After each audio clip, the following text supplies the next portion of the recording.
Donc on va voir maintenant la notion d'hydrologie et d'hydrogéologie.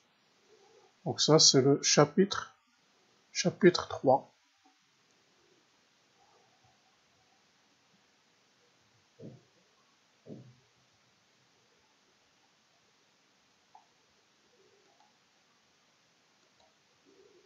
Donc vous avez ici le sommaire.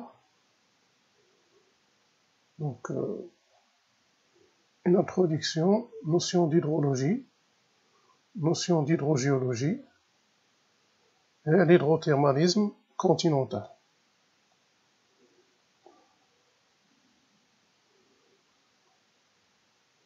L'hydrologie,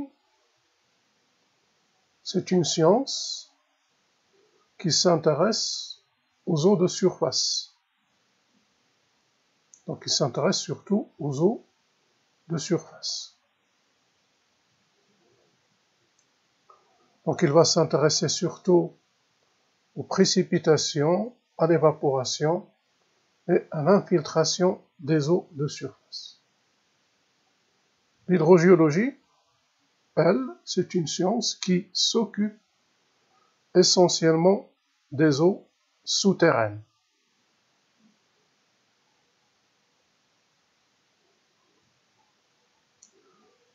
Donc, où se trouve l'eau de notre planète? Donc, l'eau qu'on trouve sur la Terre, on va le trouver dans 4 réservoirs. Donc, on va le trouver dans les eaux océaniques, donc le réservoir océanique. On va le trouver aussi dans les réservoirs continentaux, ou bien on va le trouver dans l'atmosphère. On peut trouver aussi les eaux dans la biosphère, car les êtres vivants, que ce soit des animaux ou des plantes, contiennent de l'eau. On voit ici le cycle de l'eau. Donc l'eau à la surface de la Terre, elle est recyclée. Donc vous aurez par exemple ici l'océan. Les rayons de soleil vont entraîner une évaporation de cette eau de l'océan. Donc l'eau se transforme en vapeur d'eau. Lorsqu'il monte en altitude, il va se refroidir, il va subir une condensation. Il va donner des nuages qui se déplacent et ils vont subir une précipitation. Donc l'eau condensée sous forme de nuages va précipiter, va donner des précipitations de pluie ou de neige. Ces précipitations donnent des eaux de ruissellement qui se déplacent à la surface de la Terre. Donc vous aurez des rivières et aussi des lacs qui peuvent se former à la surface de la Terre. Ce sont des eaux de ruissellement qui vont regagner l'océan. Ou bien ces précipitations vont subir une infiltration à l'intérieur de la Terre et ils vont surtout être emmagasinés dans des roches perméables et former des nappes d'eau. Et ces nappes vont stocker des eaux souterraines. Ces eaux souterraines rejoignent l'océan par des résurgences. Donc vous avez ici un cycle d'eau. Donc l'hydrogéologie s'intéresse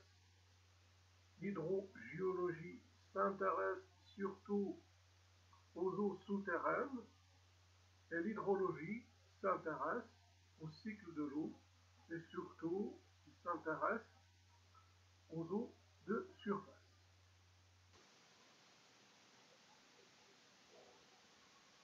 Donc on voit ici, si on regarde la Terre depuis l'espace, on voit que la Terre elle est essentiellement recouverte par les eaux,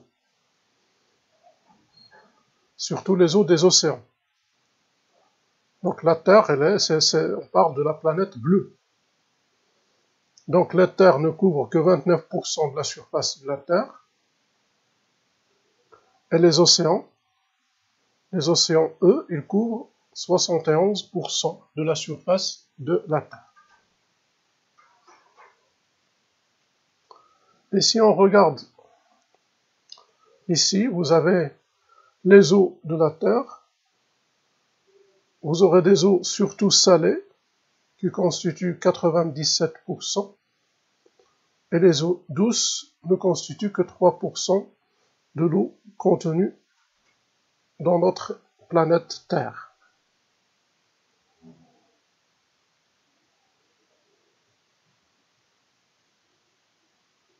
Donc, ici, on voit ici des diagrammes qui montrent la répartition de l'eau à l'échelle du globe. Vous avez les eaux de la Terre, qui sont constituées surtout par des eaux salines qu'on trouve dans les océans. Donc ces eaux salines constituent 97% des eaux de la Terre. Et uniquement 3% des eaux de la Terre sont des eaux douces. Et si on regarde ces 3%, d'eau douce, on constate qu'ils sont constitués surtout par de la glace. Cette glace, on va la trouver dans les calottes du pôle Nord et du pôle Sud. Et on va le trouver aussi dans les glaciers qu'on trouve sur les montagnes qui dépassent une certaine altitude. Donc, 3% des eaux de la Terre sont des eaux douces. Si on va ici décomposer ces 3% des eaux douces, ils sont constitués par 68,3% de glace et 31,4% des eaux souterraines.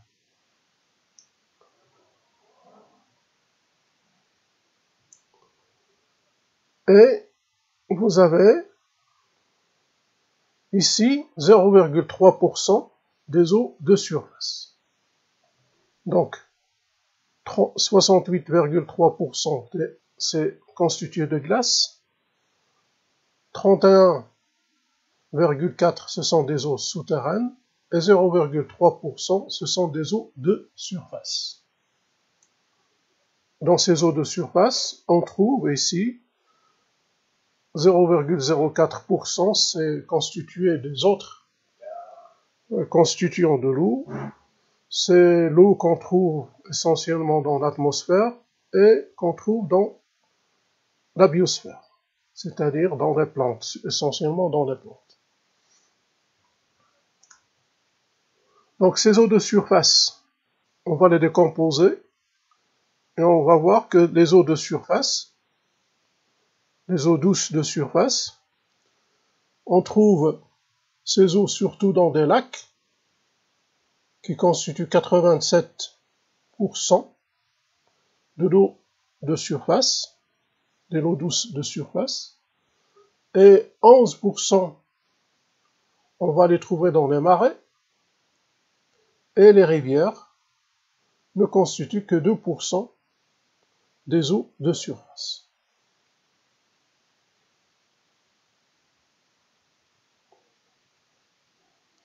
Donc ici, vous avez les eaux des glaciers qu'on trouve sur les montagnes lorsqu'on dépasse une certaine altitude, les eaux de rivières et des fleuves, les eaux des étangs, des lacs et des mares, et vous avez ici les eaux souterraines qu'on trouve, qui se trouvent à l'intérieur de la Terre dans des roches perméables, qui emmagasinent de l'eau.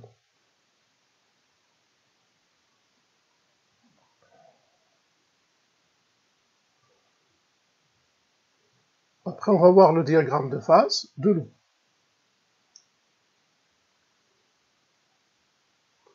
On va constater que l'eau, sur la Terre, surtout sur la Terre, l'eau est l'élément qu'on peut trouver dans les trois dans les trois phases, liquide, solide et gazeux. Donc, l'eau est le seul élément qui se trouve sur la Terre dans ces trois phases. On peut le trouver à l'état liquide, à l'état solide ou bien à l'état gazeux. Donc ici, vous avez les changements d'état de l'eau.